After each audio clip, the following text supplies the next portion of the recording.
2019년 새해 첫 주일 아침입니다. 올 한 해도 주님께 드리는 우리의 예배가 가장 순전하고 아름다울 수 있기를 바라고, 또 예배를 통해서 말씀을 통해서 우리 가슴이 뜨겁게 살아 올라갈 수 있는 그런 한 해가 되시기를 주의 이름으로 축복합니다. 올해 우리 교회 표어는 자라나 열매를 맺으라 라는 말씀을 가지고 올 한 해를 달려가려고 합니다. 창립 61주년을 맞는 우리 교회는 어린 교회가 아니라 이제는 한국 교회를 주도해야 하는 어른 교회이죠. 어느 장로님의 기도처럼 이 땅에 정답을 보여주는 그런 교회가 될 수 있기를 바랍니다. 믿음의 바른 길, 교회는 바로 이런 것이다 라는 답을 줄 수 있는 그런 교회가 될 수 있도록 우리 성도님들 함께 한 마음으로 기도해 주시고 함께 힘차게 달려주시기를 부탁드립니다. 저는 오늘 올해 주제의 말씀을 가지고 이 말씀을 전하고자 합니다. 올해 주제는 한마디로 말하면 성장하자라는 주제입니다. 주일학교도 작년부도 정체되어 머물러 있는 것이 아니라 하나님의 은혜를 덧입고 일어나자라는 것입니다. 그러기 위해서는 최적의 성장 조건이 무엇인가 생각을 해봄이 좋을 것 같습니다. 1차적인 성장 조건은 물론 외면적인 조건들을 구비하는 것이 필요할 것이고, 2차적으로는 그 아래 내면적 시스템을 잘 갖추는 것이 필요할 것입니다. 그러나 이 모든 것들보다 더 절실한 영순위의 준비가 충족되어야 하는데, 그건 바로 말씀을 대하는 우리의 자세입니다. 교회 건물을 아예 새롭게 짓고 기독교 교육학을 전공하신 교수님을 교육 대표로 모셔오고 프로그램을 개발하고 성도들을 위한 복지 사역을 확대한다 할지라도 하나님 말씀을 대하는 우리의 자세가 견고하지 않다면 아무것도 아니게 되는 겁니다.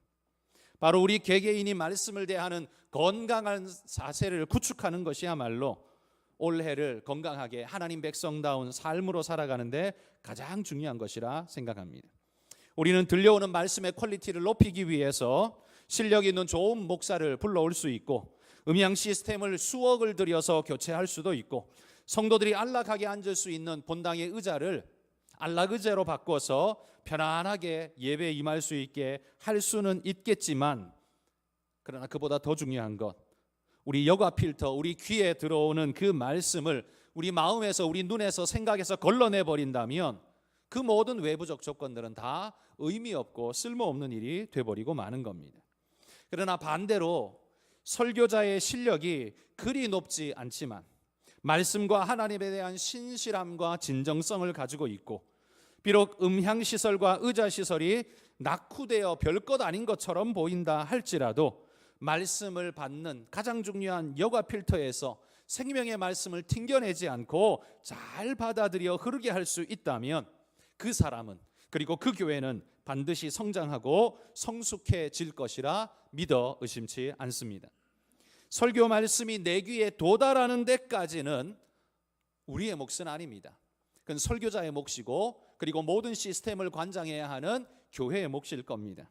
그러나 내 귀에 들리는 순간부터 내 마음에 안착하는 데까지는 이건 전적인 내 몫입니다. 바로 이 내 몫에서만큼은 하나님이 옳다 인정하실 그런 모습으로 자신을 갖추어 가시기를 소망합니다. 하나님이 옳다 하실 만큼 구비되면 그 어떤 여건에서도 말씀은 살아있는 생명 말씀으로 우리에게 들려질 것이며 은혜가 될 줄 믿습니다. 성령의 역사에 우리 삶을 내맡기고 오늘은 내 몫을 어떻게 잘 감당할 것인가 생각해보는 그런 시간이 될 수 있기를 바랍니다. 오늘 우리가 읽은 이 본문은 네 가지 밭의 비유라고 하죠. 그리고 읽은 본문은 그걸 예수님이 해설해 주신 바로 그 부분입니다. 주님이 주신 이 비유에는 특징이 있는데, 뿌려진 말씀은 동일한 말씀이다라는 전제 조건이 있습니다. 그러니까 누구에게 더 좋은 씨를 뿌리고 누구에게 나쁜 씨를 뿌린 게 아닙니다. 동일하게 똑같은 씨앗을 뿌렸다는 거죠. 동일한 능력, 동일한 유효성을 가진 말씀이 우리 각자에게 뿌려지지만 그것이 열매를 맺게 하는 과정에 정말 중요한 작용을 누가 하는가라고 했을 때 그 말씀을 받는 그 밭의 상태에 따라서 열매가 확연히 달라진다라는 걸 말해주는 겁니다. 그러나 여러분, 오해하지 말 것은 이 말씀이 하나님 말씀 자체보다 내 태도가 훨씬 더 중요하다, 이걸 말하는 건 아닙니다. 하나님 말씀은 공히 좋은 말씀, 최상의 말씀을 공급하시고 성령께서는 우리 심령에 그 말씀을 해석해 주시고 깨닫게 하시는데, 우리는 뭘 할 것이냐, 우리는 어떻게 해야 할 것이냐, 그냥 가만히 있으면 무조건 다 되냐? 아니라 우리도 자세를 갖추어야 하는데, 태도를 갖추어야 하는데, 그것이 열매 맺는 데에 굉장히 중요한 역할을 한다는 거죠. 우리의 태도가 바르게 된다면 하나님의 말씀은 100배 결실을 맺게 될 것이고, 우리가 그 말씀을 튕겨내고 내버리게 된다면 30배도 아니라 20배도 아니라 제대로 열매 맺지 못하는 상태가 되어질 수 있다는 사실입니다. 그래서 오늘 우리는 이 말씀을 좀 무거운 마음으로 받아야 합니다. 중요하게 받아야 합니다. 우리가 성장하지 못하는 이유가 설교자가 설교를 못해서 그렇고, 교회가 너무 폐쇄적이고 낙후해서 그렇고, 성도를 향한 교육과 복지 서비스가 제대로 되지 않기 때문에 그렇다, 그런 면도 있을 수 있지만, 그러나 그건 중요한 요소는 아닙니다.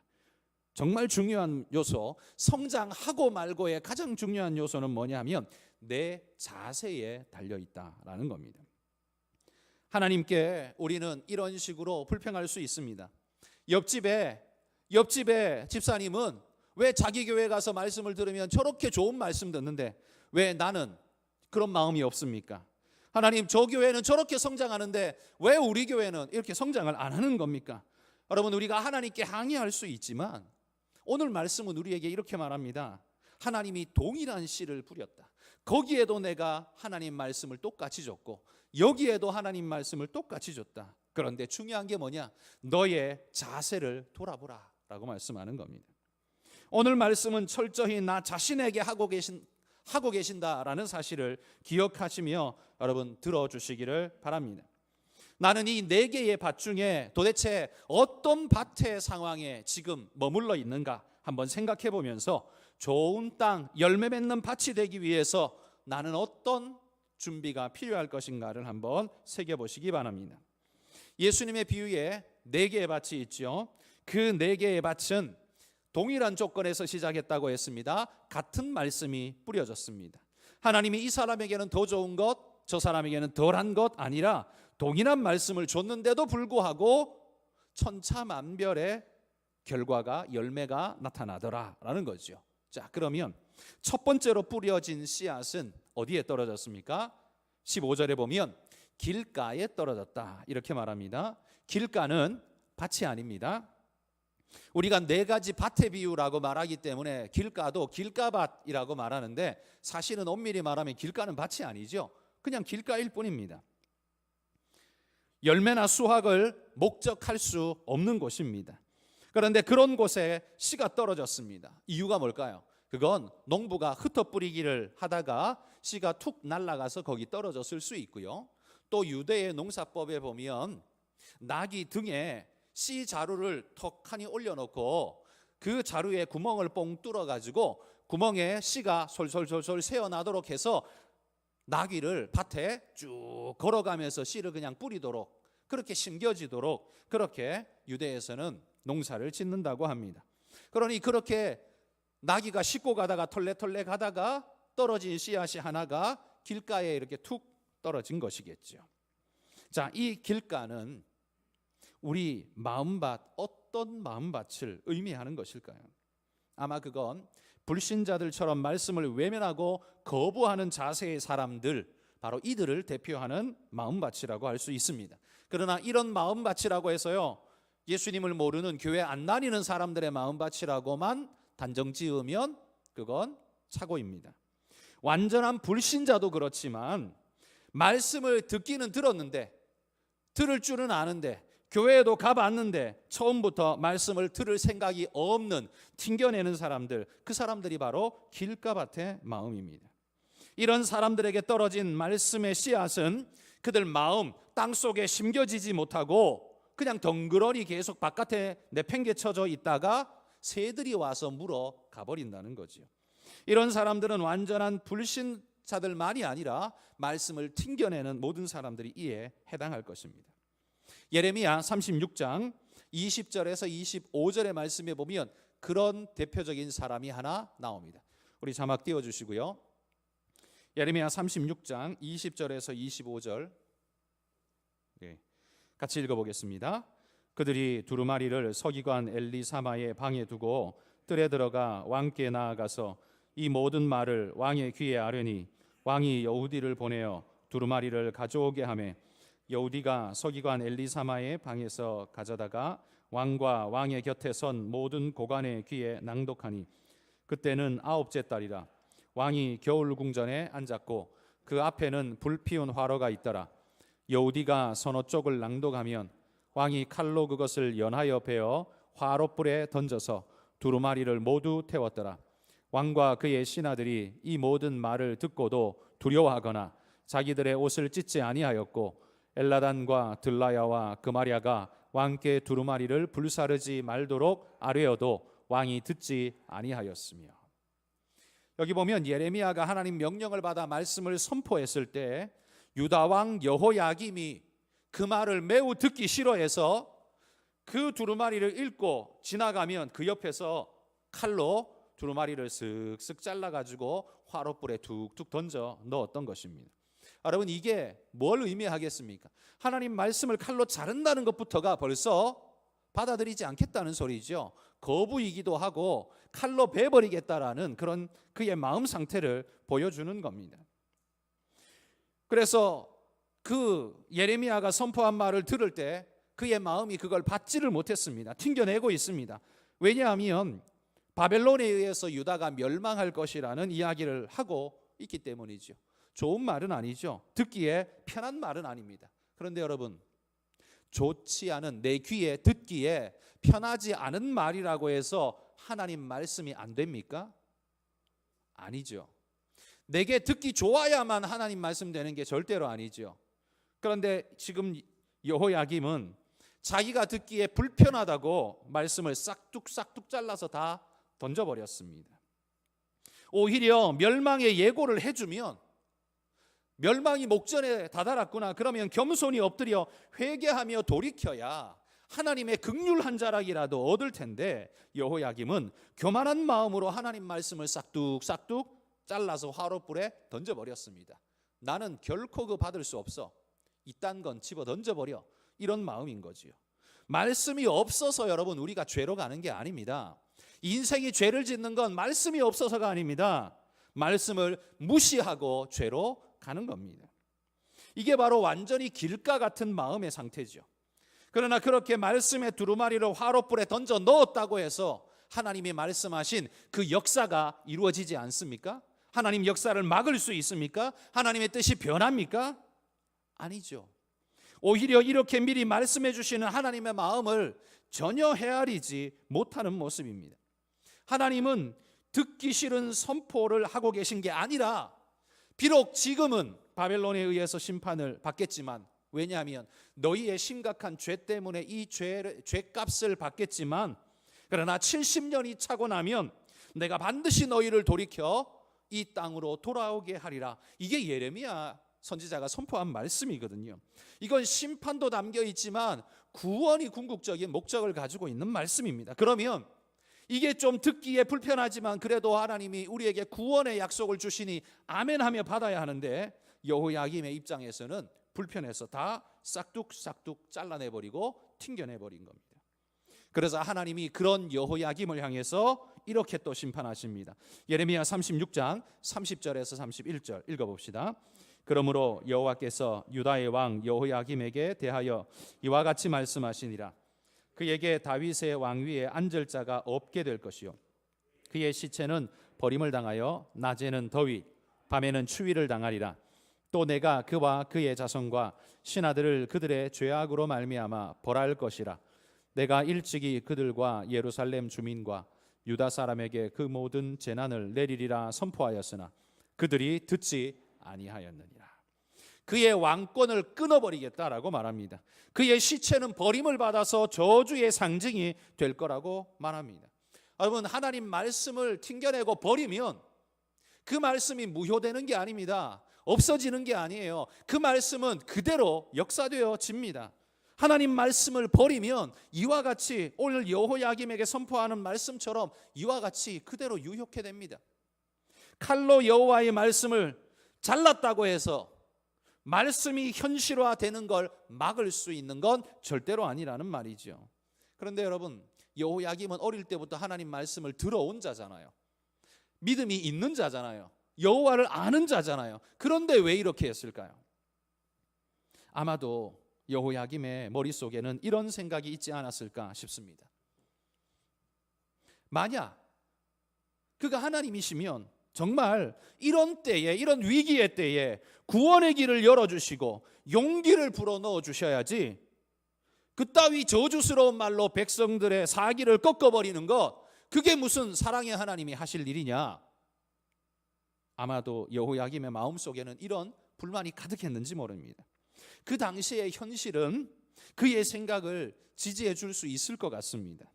우리가 보기에도 이런 만국의 위기에서는 종교가 위로의 말과 권면의 말로 이겨낼 수 있도록 하나 되도록 용기를 북돋아주는 역할을 해야 종교가 마땅히 할 일 아니겠습니까? 그러나 여러분, 하나님은 종교가 아니라 하나님은 우주의 운행자이십니다. 우리가 듣고 싶어하고 원하는 일을 하시는 분이 아니라 하나님이 하실 일을 하나님은 하실 분입니다. 여호야김은 자신의 생각의 기준이 더 타다나가다고 믿은 겁니다. 하나님은 이래야 한다라고 확고히 믿었던 것 같습니다. 그러나 여러분, 그런 생각을 성경은 교만이라고 말합니다. 마치 자신이 하나님보다 세상을 더 잘 경영할 것처럼, 마치 자신이 세상을 하나님보다 더 공정하게 할 것처럼 말하고 있는 그의 모습은 지극한 교만이라는 거죠. 여러분, 여호야김의 입장에서 보자면 그는 나라를 위해 좋은 생각을 한 것 아닙니까? 이 나라가 이런 위기에 있으면 하나님이 격려하고 위로하고 좋게 말해줘야지. 여러분, 이건 맞아 보이는 생각 아닙니까? 그러나 여러분, 그의 생각은 앞에서 보면 맞는데 궁극적으로는 틀린 말, 교만입니다.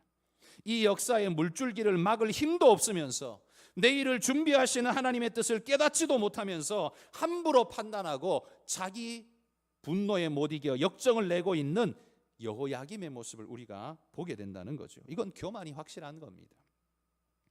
그가 진짜 하나님의 하나님 되심을 인정했다면 어떻게 해야 할까요?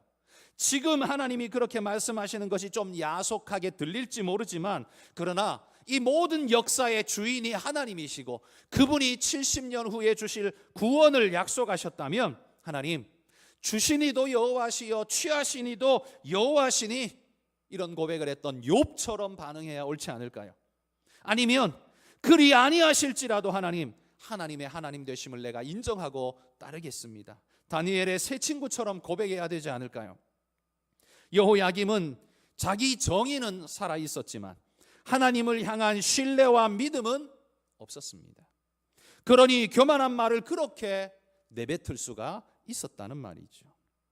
여러분, 길가의 마음이라고 해서 우리가 볼 때 전부 다 정의롭지 못하고 옳지 않고 다 탐욕스럽고 이렇게만 한 것은 아닙니다. 오늘 여호야김의 모습을 보십시오. 그가 자기 욕심에 취해서 하는 말이 아니라 이 나라가 이런 위기에 있으면 좋은 말 해줘야지.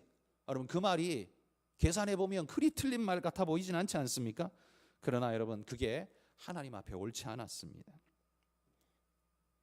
여호야김이 그런 자기 정의에 취해서 그런 말을 쏟아냈는데 그 인생에 그러면 그 말의 열매는 어떻게 맺었습니까? 맺힌 열매가 있습니까? 아니요, 하나도 열매가 없었습니다. 왜냐하면 그의 마음은 하나님을 향해 길가와 같은 그런 마음이었기 때문입니다. 말씀이 주어져도 그것이 역사할 기회를 스스로 박탈해버리고 멸시하고 무시했기 때문에 이런 일이 벌어지는 겁니다. 여러분, 하나님 말씀이 주어질 때 우리가 주의해야 할 게 있습니다. 내가 생각하는 사회 정의, 내가 생각하는 애국심, 내가 생각하는 도덕, 그것이 하나님 말씀보다 앞서 나가서 말씀을 대하는 내 마음을 완전히 딱딱하고 굳어지게 만들어 버린다면, 오늘 여호야김처럼 말이죠, 그렇게 만들어 버린다면 여러분, 거기에는 아무런 열매가 맺힐 수 없습니다. 그렇게 굳어질 때 이유가 뭘까요? 한마디로 표현하면 이겁니다. 내 생각에는, 하나님이 내 생각에는 이렇게 하는 게 옳다라고 생각한다. 내가 하나님이면 이렇게 할 것 같다. 여러분, 이 생각이 얼마나 교만한 생각인지 우리는 주의해야 합니다. 우리는 하나님의 뜻을 내 생각으로 다 이해하고 싶어 합니다. 그러나 하나님이 가르쳐줘도 다 이해할 수 없는 것이 이 작은 우리의 뇌입니다. 어떻게 이 작은 내가 하나님을 다 담아낼 수 있겠습니까? 그걸 인정한다면, 이 말씀을 인정한다면, 여러분, 내게 도무지 이해되지 않는 말씀도 하나님의 진정한 뜻이라면 아멘으로 받을 수 있는 그런 결단이 우리에게 있어야 합니다. 이게 믿음입니다. 하나님을 믿기에, 그분을 신뢰하기에 내 머리로는 다 이해가 안 되지만 하나님의 선하신 뜻, 하나님의 선하심을 나는 믿고 신뢰합니다. 그리고 아멘합니다. 여러분, 이게 진정한 신앙인의 모습이 아닐까요? 자기 이해와 정의를 부르짖으며 하나님을 대적하는 마음이야말로 길가와 같은 마음 상태이고, 이런 마음 상태에는 열매가 단 1도 맺히지 않는다는 사실을 여러분 기억하시기를 바랍니다. 두 번째, 씨가 떨어진 밭은 돌밭에 떨어졌다라고 말합니다. 16절에 보시면 이 마음밭은 하나님 말씀을 튕겨내고 미워하는 게 아니라요, 말씀을 즐거워한다고 말합니다. 말씀을 밀어내는 게 아니라 사모하여 받아들이는 사람입니다. 다시 말해 신앙인이라는 말이에요. 그런데 문제는 17절에 보시면 뿌리가 없어 금방 시들어 버립니다. 뿌리가 없다는 건 씨가 붙잡을 만한 든든한 버팀목이 없는 거예요. 줄기를 뻗어 올려야 되는데 밑에 붙잡고 있는 게 없으니까 줄기를 뻗어 올릴 수가 없는 겁니다. 돌짝밭이어서 뿌리가 뚫고 들어갈 수 없는 안반, 돌밭인 거죠. 여러분, 제가 생각하기에 오늘날 이 시대를 살아가는 대부분의 성도들의 마음이 바로 이 돌밭의 위기에 놓여 있다라고 생각됩니다. 왜냐하면요, 뉴스에 들려오는 실망스러운 교회나 목회자의 소식 때문에 우리 마음에 응어리가 집니다. 자신이 과거에 교회에서 겪은 아픔이 트라우마 같이 내 마음속에 딱 박혀서 무슨 비슷한 일만 있어도 그냥 화들짝 놀라고 분노하게 되고 폭발하게 됩니다. 말씀의 가르침대로 살아보려고 발버둥 쳐보지만 판판이 깨어지고 마는 자신을 보면서 깊은 자괴감에 빠지게 됩니다. 말씀이 옳은 건 알겠는데 말씀대로 가기보다 욕심대로 따라가는 자신의 나쁜 습관이 여전히 자기를 이끌어가고 있는 모습을 보면서 우리는 무너지는 심령을 가지게 되죠. 여러분, 이게 오늘 우리의 현실 아닙니까? 여기에서 자유로우신 분이 있습니까? 제가 방금 말한 것에 나는 그런 거 한 번도 생각해 본 적도 없고 겪어본 적도 없어 라고 생각되시는 분이 있습니까? 아마 결단코 한 분도 없을 겁니다. 저도 아닙니다. 저도 늘 걸리고 늘 문제 삼고 늘 어렵습니다. 그래서 오늘 우리 모두는 돌밭과 같은 현실을 살아가고 있다는 걸 인정하고 이 말씀을 들어야 합니다. 그런데 성경은 우리 안에 이 응어리진 덩어리들을요, 뭐라고 부르냐면 쓴뿌리라고 이렇게 부르고 있습니다. 히브리서 12장 15절 말씀 같이 읽어봅시다. 너희는 하나님의 은혜에 이르지 못하는 자가 없도록 하고 또 쓴뿌리가 나서 괴롭게 하여 많은 사람이 이로 말미암아 더럽게 되지 않게 하며. 이 쓴뿌리는 우리로 하여금 은혜에 이르지 못하게 한다고 말합니다. 자꾸 옆에서 딴지를 걸어서 은혜로 가는 길을 가로막고 은혜 못 받게 만들고 끄집어 내리고 이런 일을 한대요, 쓴뿌리가. 그리고 종국에는 우리를 더럽게 되게 한다, 이렇게 표현하고 있습니다. 응어리지고 딱딱하게 굳어져 버린 우리 마음이 마치 밭의 돌처럼 안반처럼 작용해서 씨가 뿌리 내리려고 할 때 절대로 뚫고 들어가지 못하도록 딱 가로막으며 튕겨내는 역할을 하는 겁니다. 말씀을 들어보면 좋은데 목사는 꼴 보기 싫어. 말이 좋지 어떻게 그 설교대로 살아. 저 사람하고 내가 함께 예배 드리니 나는 차라리 예배를 안 드리겠어. 이게 다 뭐 때문입니까? 쓴뿌리 때문입니다. 우리 안에 존재하는 쓴뿌리 때문에.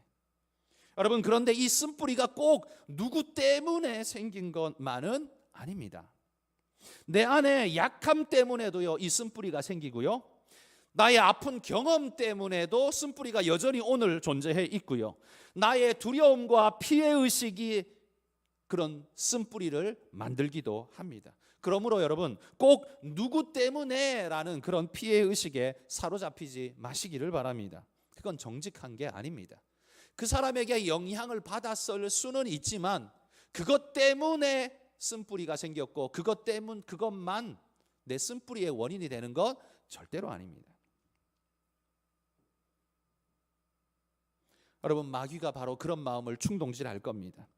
그러나 그런 마음을 이겨내고 이 덩어리진 마음을 호미로 깨는 작업을 하셔야 한다는 사실입니다. 그게 큐티를 통해서건 아니면 좋은 신앙의 멘토를 통해서 배움을 얻건 설교 말씀을 듣고 깨달음을 얻건 간에 하나님께서 반드시 이 덩어리진 마음을 깨어주시기를 여러분 그렇게 기도하시고 그렇게 마음 쓰시기를 소망합니다.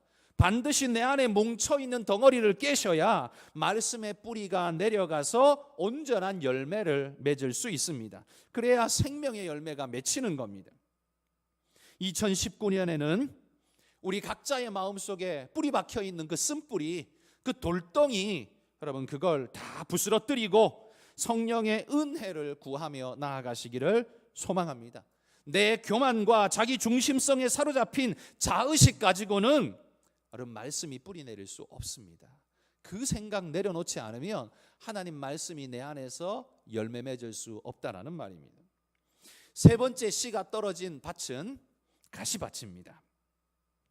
18절의 말씀에도 보면 이 밭 역시 말씀을 사모함으로 받고 있음을 볼 수 있습니다. 그러니까 이 사람도 신앙인입니다.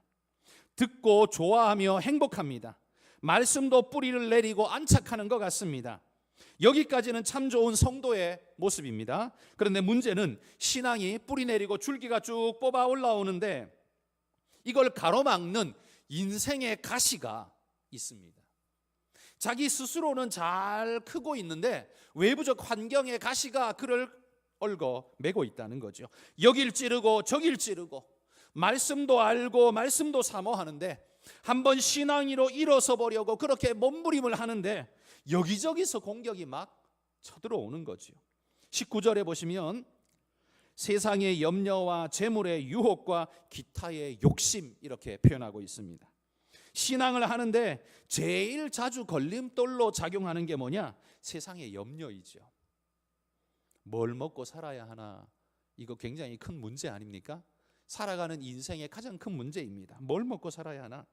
이 일이 제대로 진행될 수나 있을까? 어떤 프로젝트를 진행하는 사람은 늘 이게 걱정일 겁니다.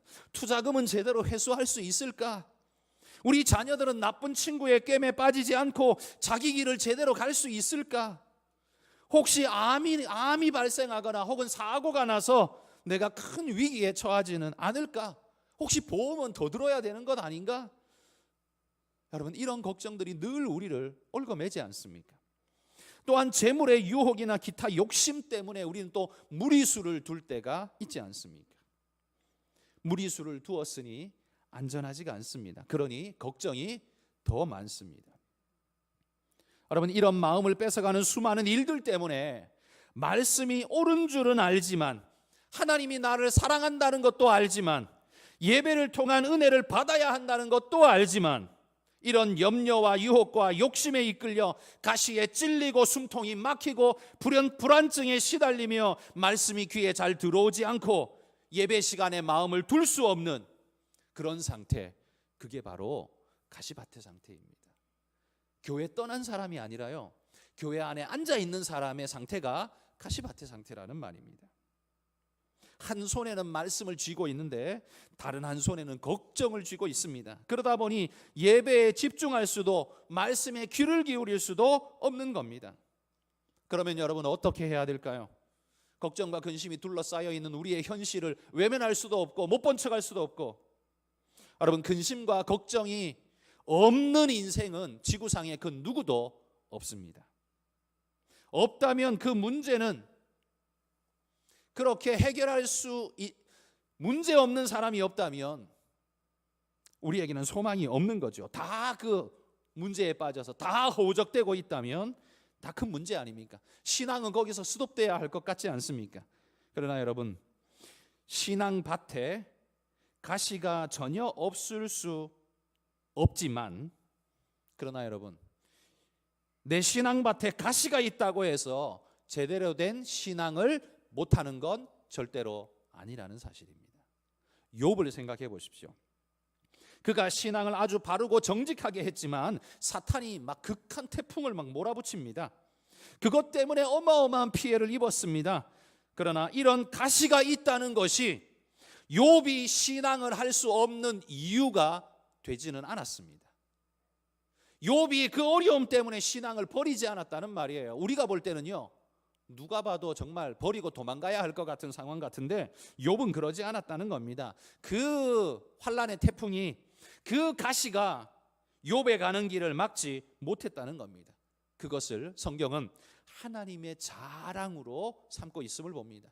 하나님이요, 욥기 앞부분에 보면 하나님이 사탄에게 뭐라고 자랑합니까? 야, 너는 내 종, 내 사랑하는 종 욥을 봤냐? 저런 사람이 또 없어. 그러면서 얼마나 사탄에게 자랑을 합니까? 왜 자랑을 합니까? 이런 믿음의 사람이기 때문에 그렇습니다. 모든 가시와 풍파가 밀려와도 그런 것에 무너지지 않고 꿋꿋한 신앙으로 하나님을 바라보며 달려가는 그런 존재였기에, 알기에 하나님은 그 사람을 너무나 귀하게 보는 겁니다. 여러분, 우리는 이런 일들 때문에 신앙하기 힘들다 그러면서 불평을 합니다. 그리고 교회를 떠나기도 하고요, 신앙을 버리기도 합니다. 예배드리기 힘들다 이런 말을 하지만 사실 여러분, 그게 예배드리기 힘든 이유가 아니라 뒤집어 놓고 생각하면 예배를 드려야만 하는 이유 아닙니까? 나는 그런 어려움에 있기 때문에 예배 드려야죠. 나는 그런 위기 상황에 있으니까 하나님께 더 매달려야죠. 나는 그 가시 앞에 놓여 있으니까 더 하나님 붙잡아야죠. 그게 하나님께 예배해야 할 이유이지 떠나야 할 이유는 아니죠. 예배를 드리며 말씀 속에서 해답을 얻어야 하는 때, 바로 그때 아닙니까? 여러분, 문제 해석을 잘해야 정답을 얻을 수 있습니다. 그런데 문제를 보고 도망가기만 하면 정답을 어떻게 얻을 수 있습니까? 다윗의 인생에도요, 얼마나 많은 가시가 있었는지 모릅니다. 사울이라는 가시, 어마어마한 가시였습니다. 절망과 낙심만이 아니라 극도의 분노까지 야기케 하는 엄청난 가시가 사울이었습니다. 밧세바라는 유혹은 다윗이라는 인물이라 할지라도 넘어서기 힘든 태산 같은 유혹이었습니다. 압살롬은 비록 아들이었지만 다윗에게 무서운 가시의 역할을 했습니다. 그러나 이 모든 가시가 있기 때문에 다윗이 신앙의 길을 못 갔느냐, 신앙 내팽개치고 돌아가 버렸느냐, 가시에 찔리고 피 흘리다가 에이 못하겠다 돌아가 버렸느냐? 아니라는 겁니다. 다윗은 꿋꿋하게 포기하지 않고 끝까지 갔습니다. 여러분, 기억하십시오. 우리가 신앙하는 신앙의 밭에는 가시가 있습니다. 여러분이 교회 생활하는 이 교회 생활하는 동안 한 번도 상처를 안 받는 사람 없을 겁니다. 그게 오해 때문에 생긴 일이든 아니면 진짜로 다툼과 싸움 때문에 생긴 일이든 간에 교회 다니면서 상처 안 받는 사람은요, 그냥 예배 시간 딱 와서 딱 드리고 총알같이 도망가고 예배에 딴 사람이랑 이야기 해본 적도 없고 그냥 예배만 딱 드리고 간 사람, 이런 사람에게는 좀 가능성이 높을 수 있죠. 그런데 이 사람들도요, 상처받아요. 누구한테 받냐면, 저 목사 나한테 오늘 하는 거 아니야? 지가 나를 뭐 안다고 나한테 저딴 소리를 해? 이러면서 또 상처를 받아요. 그러니까 상처를 안 받을 수가 없는 거예요. 여러분, 신앙의 밭에는요, 다 가시가 있습니다. 이 가시는 신앙을 못하게 하는 이유가 아니라 신앙해야 하는 이유이고, 그리고 성령의 불로 태우며 가야 되고 말씀의 검으로 해치우면서 가셔야 합니다.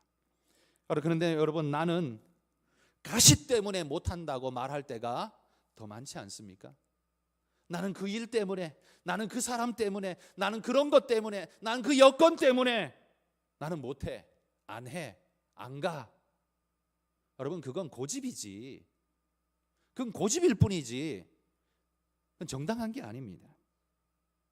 가시가 있는 건 이 땅을 살아가는 우리에게 가시가 있는 건 어쩔 수 없는 일입니다. 누구나 있습니다.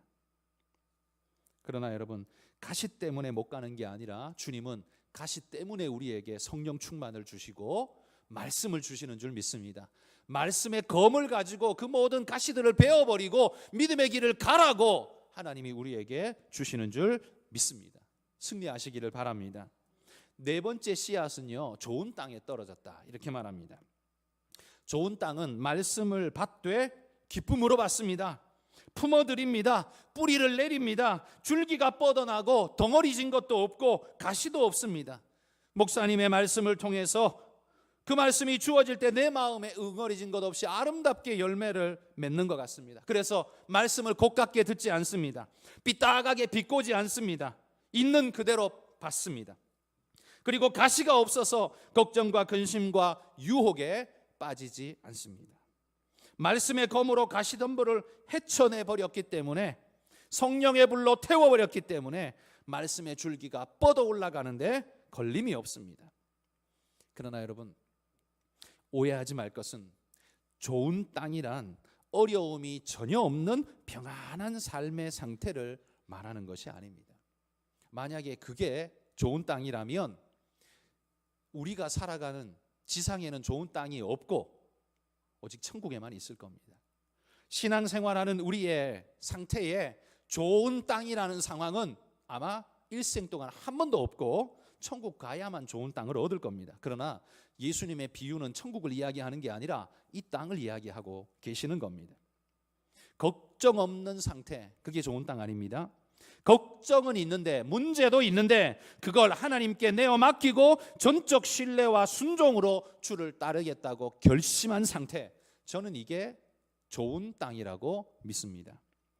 응어리진 돌덩어리가 있는데 그걸 말씀의 검으로 으깨버리는 상태, 자존심을 세우지 않고 오히려 말씀 앞에 납작 엎드리며 순종하는 상태, 그랬더니 문제될 게 없는 겁니다. 돈 문제, 건강 문제, 자식 문제가 없는 게 아닙니다. 단지 그 문제가 나를 삼킬 수 없는 상태, 여러분, 그게 바로 좋은 땅이라는 겁니다. 왜 그렇습니까? 내가 주님께 그 모든 걸 맡겼기 때문입니다. 어떻게 맡길 수 있습니까? 그분을 전적으로 신뢰하기 때문입니다. 그게 믿음이라는 거지요.